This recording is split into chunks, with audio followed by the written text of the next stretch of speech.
घर के ओनर को भेजो, जरा बात करनी है कुछ। मैं ही हूँ। बेटे मजाक के मूड में ना है, काम से आए हैं, जल्दी मालिक को भेज। अबे मैं ही हूँ। अबे साले हुडले भेज दे मालिक को। देख रहा है इसके होठ को, बच्चे की बुल्लो से मोटा होठ लेके बैठा बहनचो।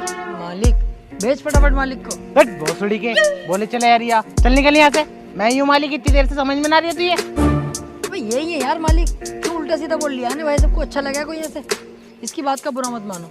मैं कह रहा हूँ आपके यहाँ पे कमरे किराए पे मिलते हैं क्या? अच्छा कमरा चाहिए, मिल जाएगा। तो बताओ फिर क्या किराया होगा? 4000 रुपये महीना। 4000 रुपए? एक लोंडिया भी चुत पाओगे क्या कमरे में? सही पैसे बताओ। वो पैसे गाली